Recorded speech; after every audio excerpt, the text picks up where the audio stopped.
దేవుని యొక్క వాక్యంలో నుండి ఒక వాక్యాన్ని చదివి ధ్యానం చేద్దాం. దేవుని స్తోత్రం కలుగును గాక. హల్లెలూయా.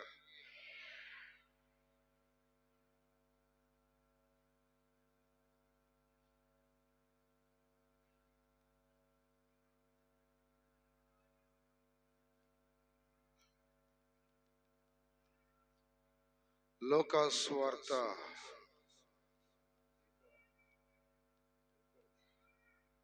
13వ అధ్యాయం 10 నుండి చదువుకుందాం. లూకా సువార్త 13వ అధ్యాయం 13:10 నుండి చదువుకుందాం. విశ్రాంతి దినమున ఆయన యొక్క సమాజ మందిరంలో బోధించుచున్నప్పుడు 18 ఏండ్ల నుండి బలహీనపరచు దయ్యం పట్టిన ఒక స్త్రీ అతడి నుండి ఉండెను. ఆమె నడుము వంగిపోయి ఎంత మాత్రమును చక్కగా నిలువబడలేకపోనెను. ఆమె నడుము వంగిపోయి చక్కగా ఎంత మాత్రము చక్కగా నిలువబడలేకపోనెను.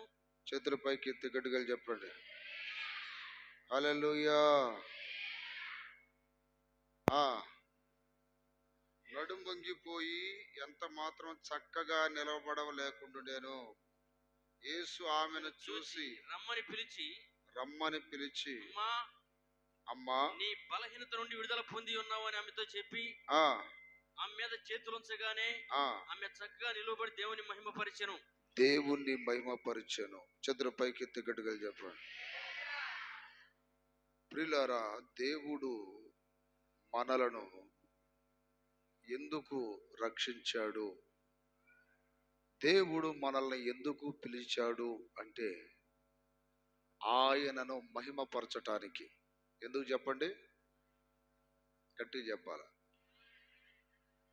కానీ ఒక స్త్రీ 18 ఏండ్లు దేవుని బిడ్డగానే పిలవబడింది కానీ దేవుని మహిమపరచలేదంట. దేవుని మహిమపరచలేకపోతుంది. కారణం ఏంటంటే ఆమె నడుము వంగిపోయిందంట, చేతులు ఎత్తలేని స్థితిలో ఉందంట, నోరిప్పి ప్రభుని స్తుతించలేని స్థితిలో ఉంది. దీని అంతటి గల కారణం ఏంటయ్యా అంటే ఆమెకి ఒక దయ్యం పట్టిందని వాక్యంలో రాయబడింది. దేవుడు మనల్ని రక్షించింది, మనల్ని పిలుచుకుంది ఎందుకయ్యా అంటే దేవుని మహిమపరచటానికి.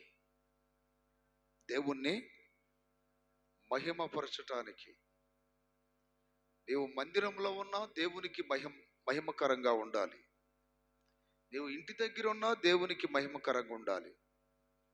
నువ్వు పని దగ్గర ఉన్నా దేవునికి మహిమకరంగా ఉండాలి. నువ్వు కాలేజీలో ఉన్నా, ఎక్కడ ఉన్నా దేవునికి మహిమకరంగా బ్రతకాలి. కానీ ఈమె అబ్రహాము కుమార్తెగా పిలువబడిందంట. 13-16 చదివితే, ఇదిగో 18 ఏండ్ల నుండి సాతాను బంధించిన అబ్రహాము కుమార్తె అయిన ఈమెను అనే మాట రాయబడింది. ఎవరి కుమార్తె అంటేవా? అబ్రహాం ఎవరు? విశ్వాసులకు తండ్రి. అబ్రహాం కుమార్తె అంటే ఏమెవరు? విశ్వాసి. చెప్పండి, అబ్రహాం ఎవరు? విశ్వాసులకు తండ్రి. ఏమెవరు? విశ్వాసి.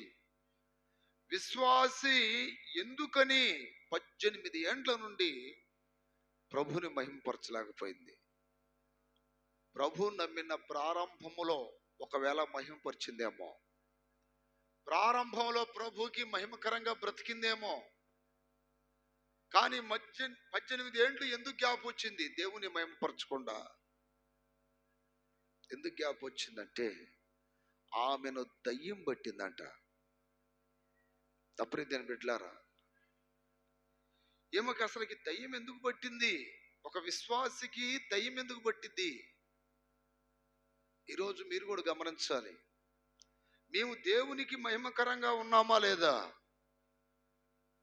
మమ్మల్ని బట్టి దేవుడికి మహిమ వస్తుందా లేదా?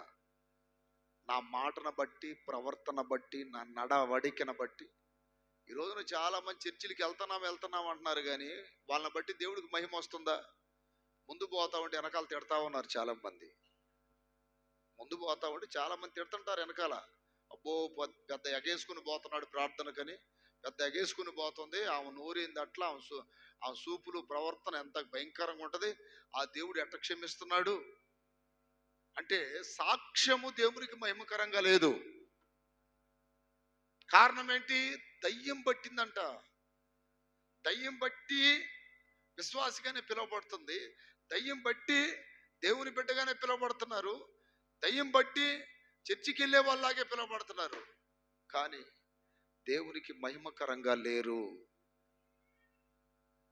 ఈరోజు నువ్వు గమనించాలి, నేను దేవునికి మహిమకరంగా ఉన్నానా లేదా? దేవుడు నన్ను పుట్టించి సృష్టించి నన్ను రక్షించి గొప్ప నిరీక్షణతో నింపి ఈరోజు ఆయన సన్నిధిలో ఉంచాడంటే ఎక్కడ ఉన్నా నేను దేవునికి మహిమకరంగా ఉండాలి కదా. నిరతము నిన్నే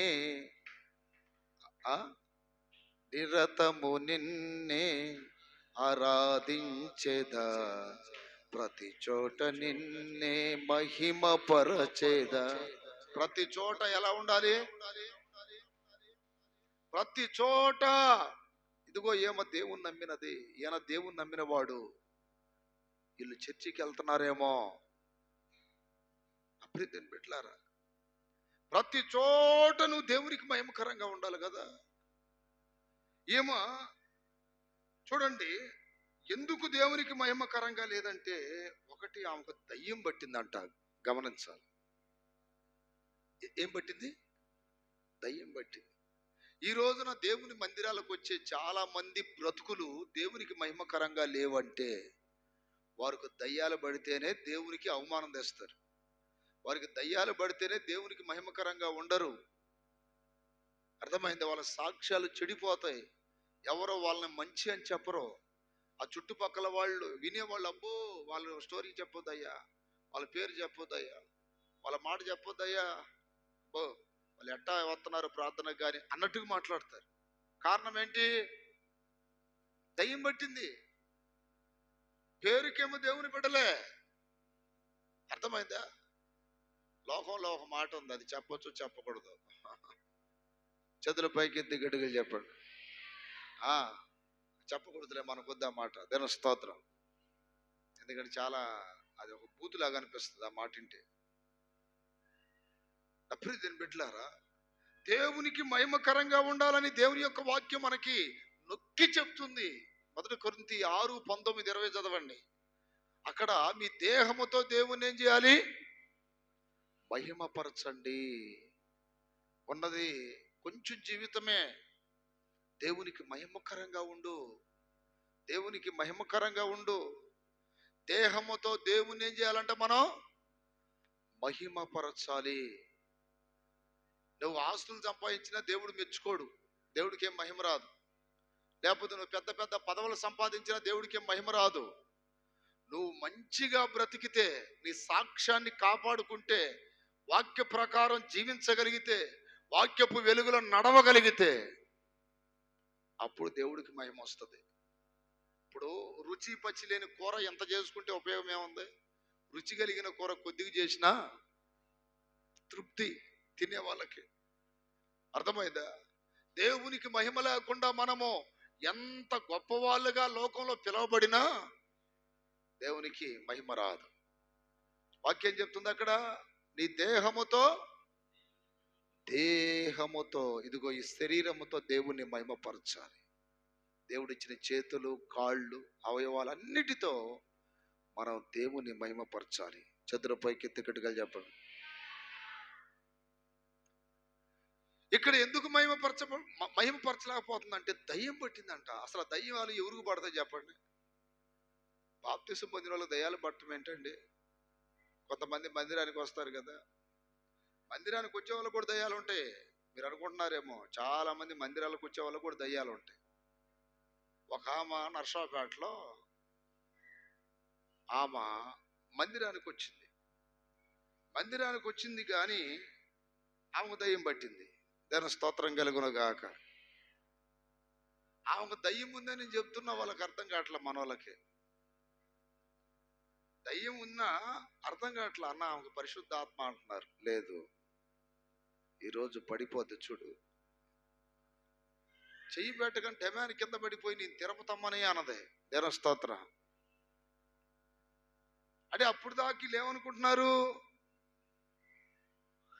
దేవుని ఆత్మ అనుకుంటున్నారు. దేవుని ఆత్మ కాదు, దురాత్మలు పట్టి పీడిస్తున్నాయి చాలా మందిని. దేవునికి మహిమకరంగా బ్రతకలేకపోతున్నారు. దాని స్తోత్రం కలుగునగాక. అసలు దయ్యాలు ఒక వ్యక్తిని ఎందుకు పడతాయి అంటే, నా ప్రియమైన బిడ్డలారా, దేవుని మాటకు విధేయత చూపకపోతే దయ్యం పట్టింది.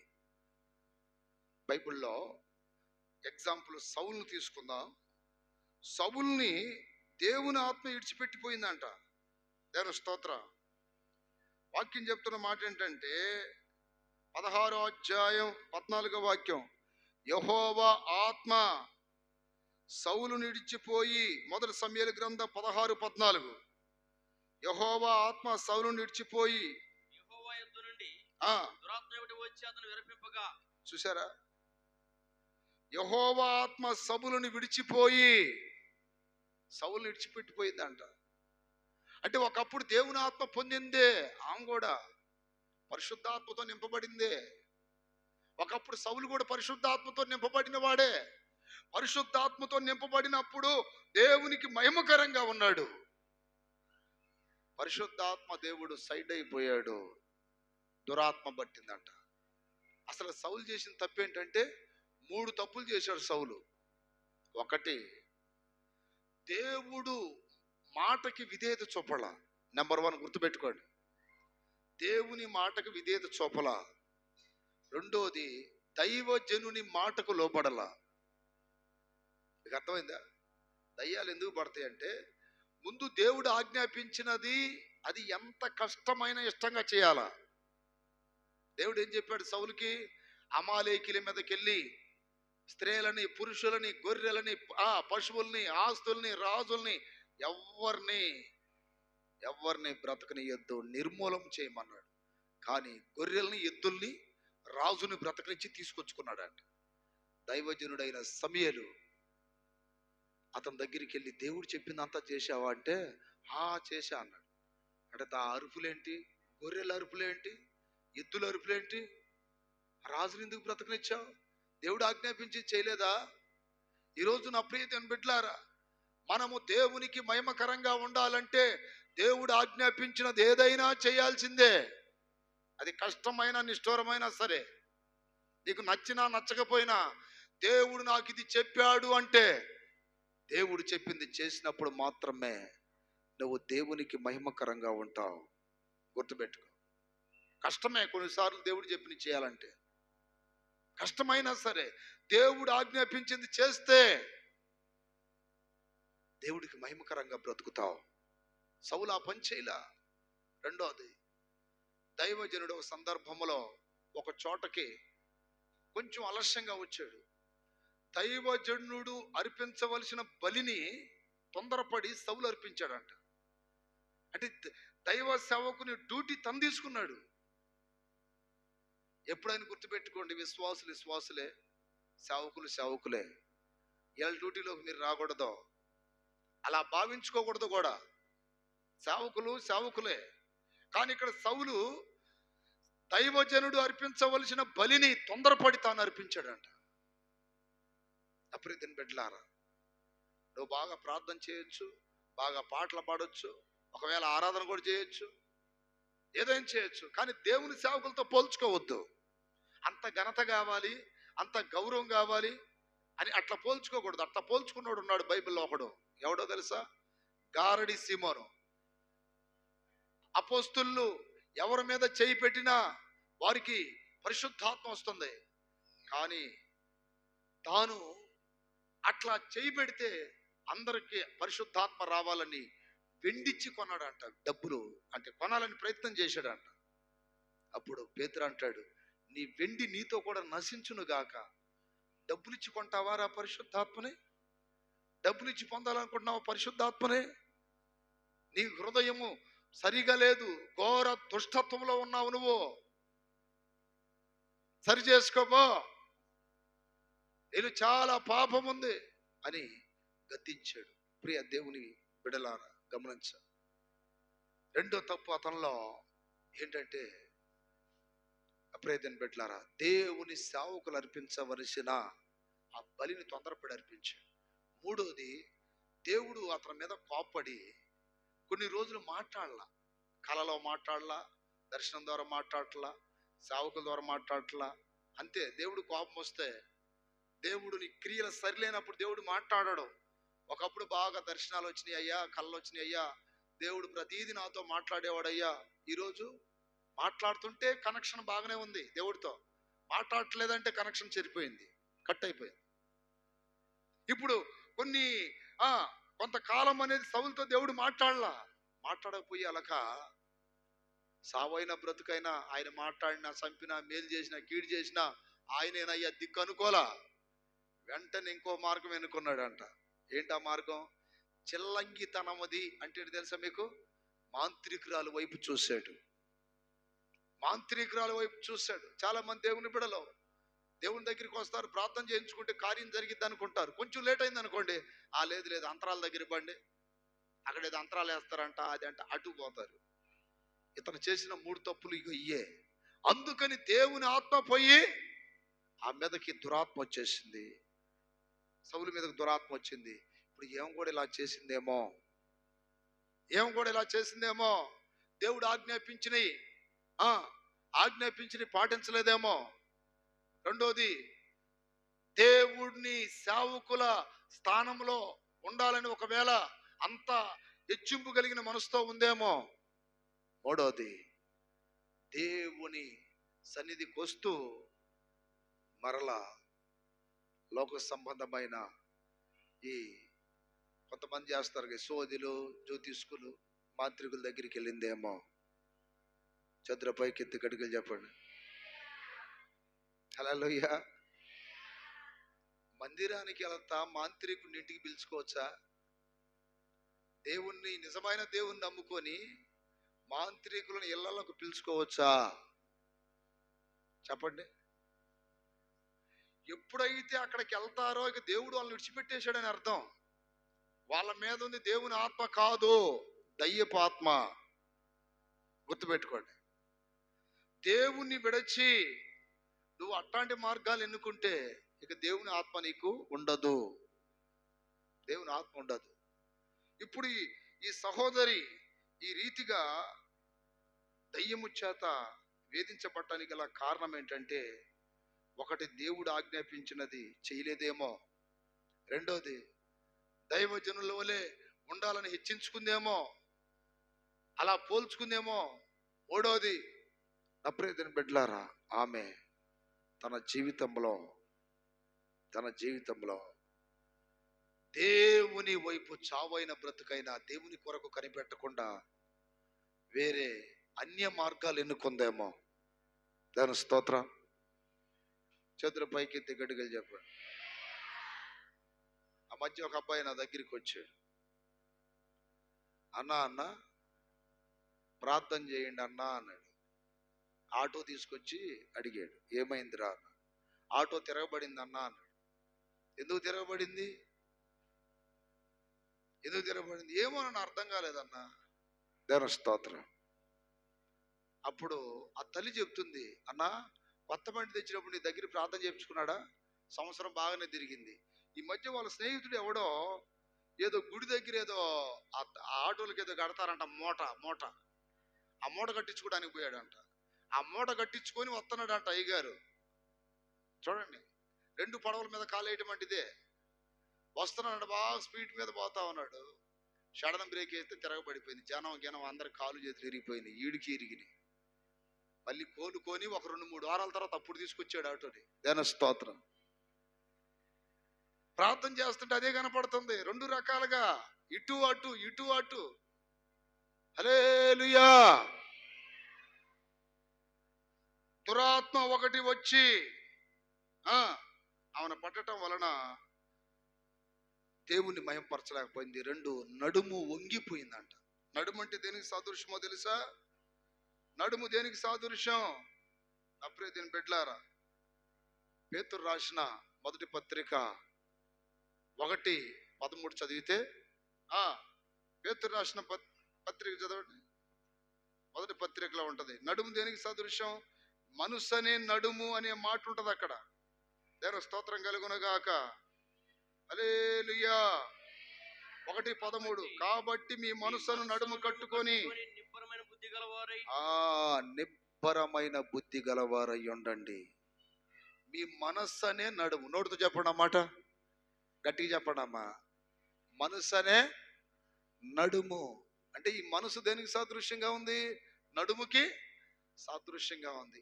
ఇప్పుడు ఏమొక దయ్యం పట్టడం వల్ల నడుము వంగిపోయిందంటే మనసు వంగిపోయింది. ఈ రోజున చాలా మంది మనసులు వంగిపోతున్నాయి.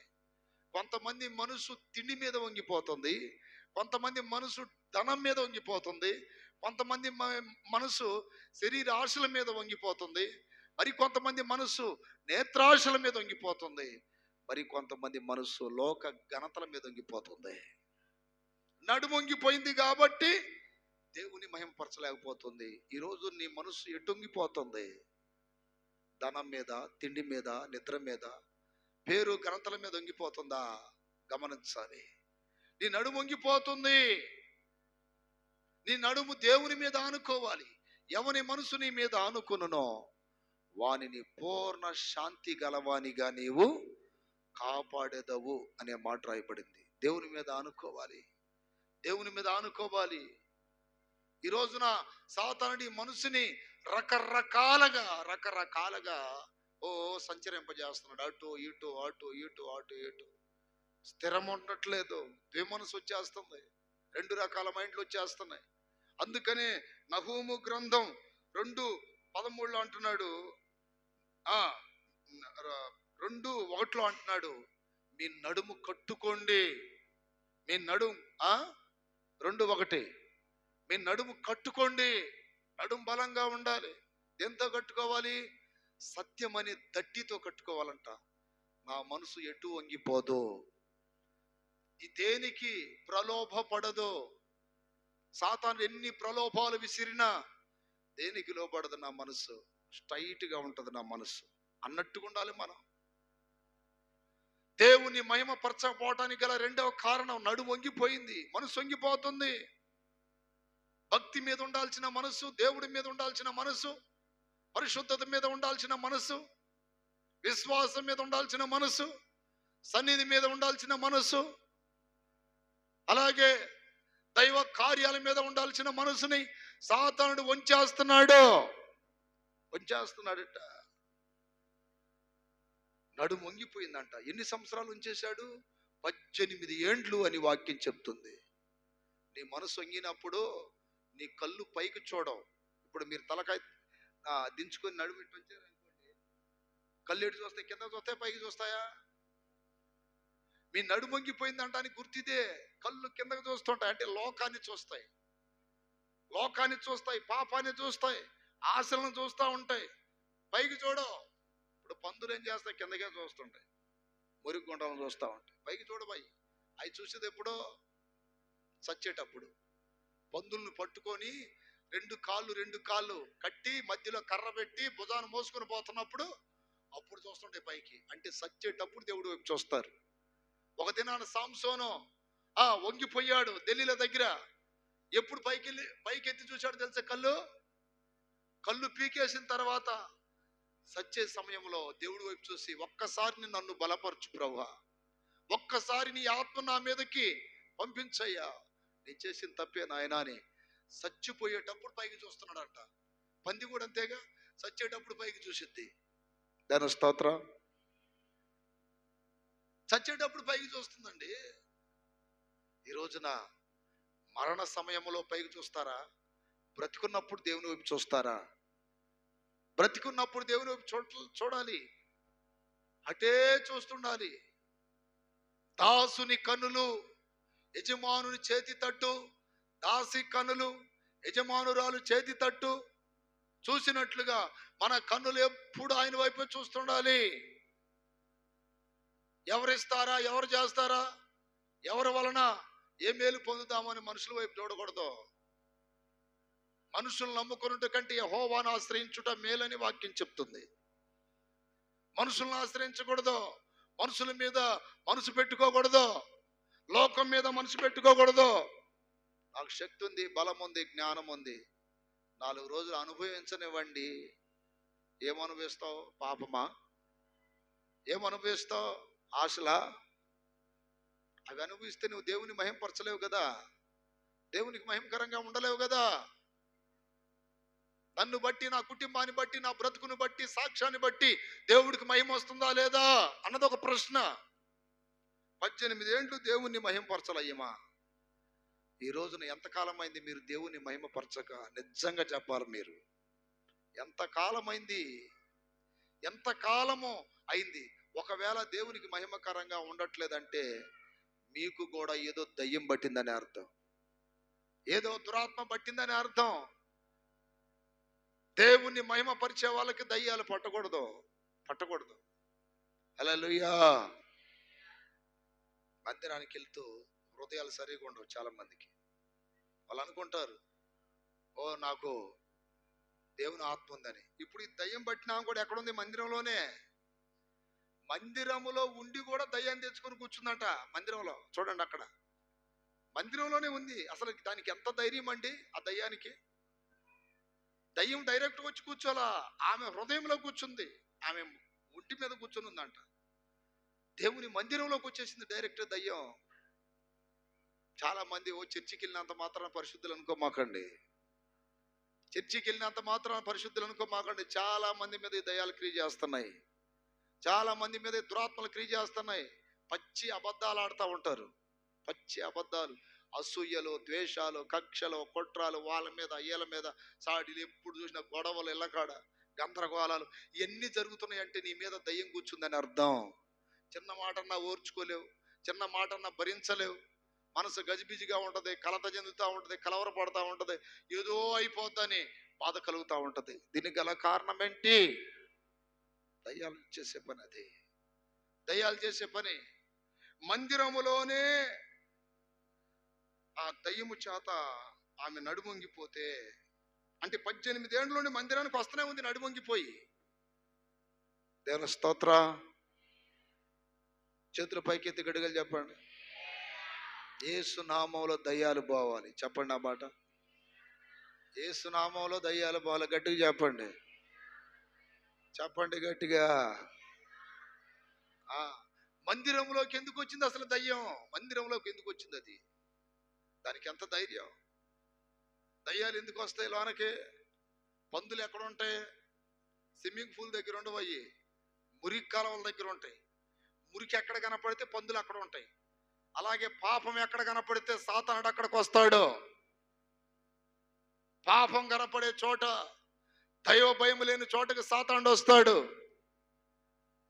కారణం ఏంటి? ఒకటే ఒక కారణం. ఆ స్థలములో, అంటే ఆ మనిషి హృదయములో అపవిత్రత. నడుము గట్టిగా కట్టుకోవాలి. ఇప్పుడు నడుము సరి లేకపోతే అప్పుడప్పుడు బెల్ట్లు వేసుకుంటారు చూడండి. నడుము నొప్పి వస్తుందని బెల్ట్ కట్టుకుంటారు. నడుము వంగిపోతుంది, అయ్యా ఏదో బాధ నొప్పి అనిపిస్తుంది అని బెల్ట్ కట్టుకుంటారు. అదే రీతిగా నువ్వు సత్యము అనబడుతున్న వాక్యము చేత ఈ మనసునే ఈ నడుముని బిగించుకుని ఉండాలా. అటు ఇటు బెసకుండా బెనకుండా. దేవుని స్తోత్ర. అప్పుడు మాత్రమే నువ్వు దేవునికి మహిమకరంగా బ్రతకగలవు. నడుము వంగిపోయిందంట, కింద చూస్తుందంట, కిందకి. హల్లెలూయా. చేతుల పైకి ఎత్తి గట్టిగా చెప్పండి. నిజంగా మీరు గుండె మీద చేయబెట్టుకొని చెప్పండి. మీకు ఎక్కువ సీరియల్ చూసే పిచ్చుందా? మీకు ఎక్కువ సినిమాలు చూడాలనిపించిందా? టీవీలకు అతక్కపోతారు. వాళ్ళకి దయ్యాలు బట్టి ఉన్నాయి ఆల్రెడీ, మీకు తెలియదు అనుకుంటున్నారు. హల్లెలూయా. దయ్యం పడితే నా పిచ్చి ఉండేది. ఆ దయ్యం పట్టకపోతే ఏ పిచ్చి ఉంటుంది? ప్రార్థన చేద్దాం, వాక్యం చదువుకుందాం, దేవుని స్తుతిద్దాం అని ఈ పిచ్చి ఉంటుంది. ఈ దయ్యాలు బట్టి వాళ్ళకి ఇదిగో కళ్ళు కనపడకపోయినా కళ్ళజోడు పెట్టల్లా ఆ డుస్కు చూడాలి. ఎందుకంటే జుమ్మని లాగుతూ ఉంటాయి కళ్ళు. నేత్రాశ, నయన ఆనందం అంటారు దాన్ని. హల్లెలూయా. అంటే వంగిపోయింది బాడీ. సాతానుడు వంచేశాడు మనసుని పాడు చేశాడు. ప్రార్థన చేసుకోవట్లేదు ఏందమ్మాయి, ప్రార్థన చేసుకోవట్లేదు ఏందిరా? ఇంకేం చేస్తాడు వాడి మీద దయ్యం ఉంటే? ప్రార్థన ఇంకేం చేస్తాడు? దేవుణ్ణి ఆరాధించడానికి రారండి. నేను దేవుణ్ణి ఆరాధించను. పిచ్చి, అదొక పిచ్చి లేచిపోద్ది అంతే. టైంకి వచ్చిందా, సీరియల్ వచ్చిందా, అది వచ్చిందా, ఇది వచ్చిందా? అసలు ఆ టీవీ లేకపోతే ఏ దరిద్రం లేకుండా పోద్ది ఇంట్లో. ధన స్తోత్రం కలుగునగాక. అందరు ఎదుగుతారు ఆత్మీయంగా, నిజంగా చెప్తున్నా. ఆ టీవీలు వచ్చే సర్వనాశనం చేస్తున్న ఇళ్ళని. నాకు తెలిసి ఈ టీవీలు వచ్చిన ఏ ఇల్లు బాగుపడలా. నేను చూస్తున్నా కదా, ఈ టీవీలు వచ్చిన ఏ ఇల్లు బాగుపడలా, అన్ని సర్వనాశనం అయిపోయింది. ధన స్తోత్ర. ఎందుకని? నీకు లేకపోవచ్చు ఆ పిచ్చి, నీ పిల్లలకు ఉంటుందిగా. నీ పిల్లలు లేకపోతే నీకే ఉండొచ్చు. ఒకవేళ ప్రార్థన చెప్పుకోవడానికి కాసేపు స్తోత్రం స్తోత్రం స్తోత్రం స్తోత్రం స్తోత్రం చేసుకున్నా హల్లెలూయా చేసుకున్నా. దేవుని ప్రార్థన ఏమో 5 నిమిషాలు, టీవీ దగ్గరేమో అరగంట. కరెక్ట్గా టైం టు టైం అనమాట. చాలా జాగ్రత్త కలిగి ఉండాలి. ఒకప్పుడు లేవండి ఇవన్నీ. ఒకప్పుడు ఆ పూర్వం కాలంలో ఈ టీవీలు గోవీలు లేవు కాబట్టి వాళ్ళు అంత అగ్నిలాగా మండింది, ఎంత సేవ జరిగింది, ఎంతమంది విశ్వాసులు. ఎన్నో ప్రాంతాల్లో దేవుని యొక్క పరిచర్య విస్తరించిందంటే ఆ రోజులు ఏం లేవు. పని చేసుకోవటం, ప్రార్థన చేసుకోవటం, పని చేసుకోవటం, దేవుళ్ళో ఉండటం. చేతుల పైకెత్తి గట్టిగా చెప్పండి. ఎక్కడ వాగులలో ప్రార్థనలు చేసుకునేవాళ్ళు, చెట్ల కింద కొండ గుహలలో ప్రార్థన చేసుకునేవాళ్ళు. వాళ్ళకి అదొక పిచ్చి. బైబిల్ చదువుకోవటం. సాయంత్రం అనగానే పాస్టర్ గారు ఫోన్ చేస్తే, బ్రదర్ ఫోన్ లేదు, అప్పుడు ఫోన్లు కూడా లేవుగా, సెల్ ఫోన్లు. అయ్యా ఈరోజు కోటాలంటే అప్పుడు ఎట్టా ఏంటి, లాంతార్లో ఇప్పుడు ఉన్నట్టుగా లైట్లో ఛార్జింగ్ బల్బులు అప్పుడేం లేవు. లాంతార్లో గ్యాస్ లైట్లు అవి పట్టుకొని 100 మందికి వాక్యాలు చెప్పిన రోజులు. ఈ మ్యూజిక్లు యాంప్లిఫైర్లు ఏం లేవు, కంజరు డ్రమ్ము.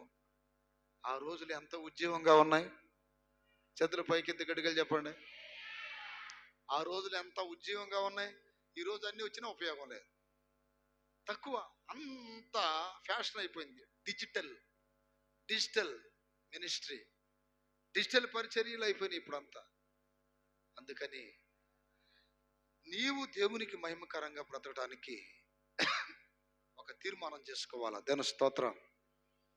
అయితే మొత్తానికి ప్రభు ఆమె మీద కనికరపడి ఆ దయ్యాన్ని ఎలగొట్టాడు.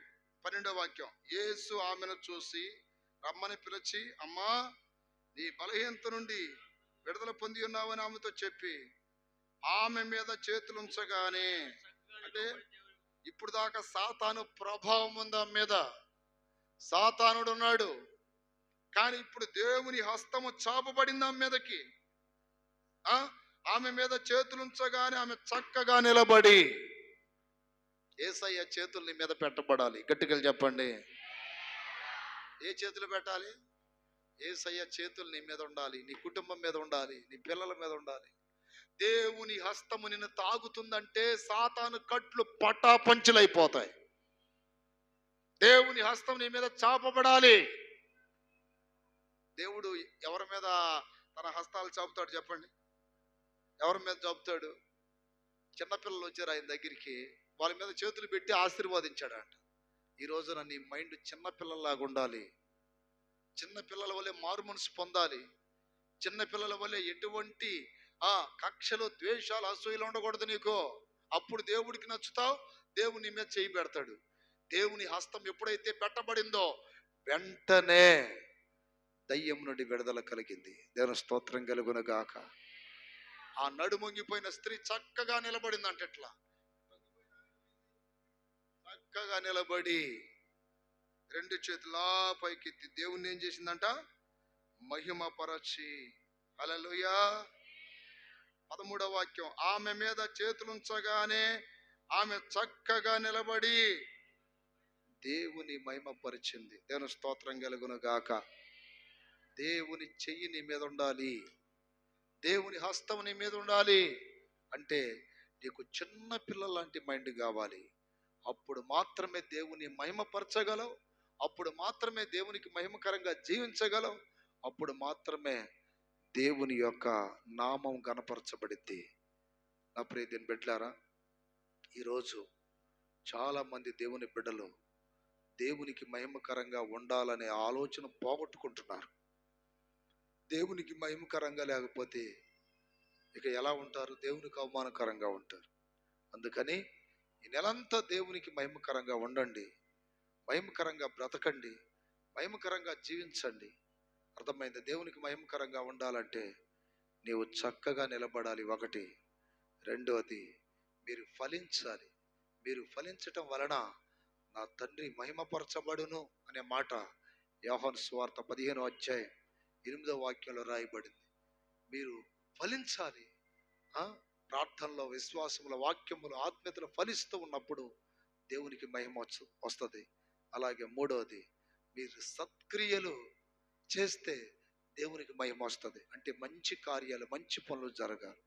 ఈ రీతిగా దేవునికి మహిమకరంగా ఉండాలని ప్రార్థన చేసుకోండి. ఈ నెలంతా నీవు, నీ కుటుంబం, నీ పిల్లలు దేవునికి మహిమకరంగా ఉండాలని ఒక చిన్న ప్రార్థన. స్తోత్రం, స్తోత్రం, స్తోత్రం, స్తోత్రం, స్తోత్రం. Hallelujah, hallelujah, hallelujah, hallelujah. Praise God, praise God. Hallelujah, hallelujah, hallelujah. స్తోత్రం, స్తోత్రం, స్తోత్రం. హల్లెలూయా. ఈ నెలంతా, ఏప్రిల్ మాసం అంతా నేను, నా కుటుంబం, నా పిల్లలు అందరం నీకు మహిమకరంగా బ్రతకాలి, మహిమకరంగా జీవించాలి. స్తోత్రం, స్తోత్రం, స్తోత్రం, స్తోత్రం, స్తోత్రం. Hallelujah, hallelujah, hallelujah, hallelujah, hallelujah, hallelujah. స్తోత్రం, స్తోత్రం, స్తోత్రం, స్తోత్రం, స్తోత్రం, స్తోత్రం, స్తోత్రం. Hallelujah, hallelujah, hallelujah, hallelujah, hallelujah, హల్లెలూయా. ఆమేన్, ఆమేన్, ఆమేన్, ఆమేన్. ప్రార్థన చేయి. స్తోత్రాలయ్యా, యేసు రక్తమే జయం. పరిశుద్ధాత్ముడా స్తోత్రాలయ్యా, మహిమగల తండ్రి యేసయ్య వందనాలు చెల్లిస్తున్నాం ప్రభా.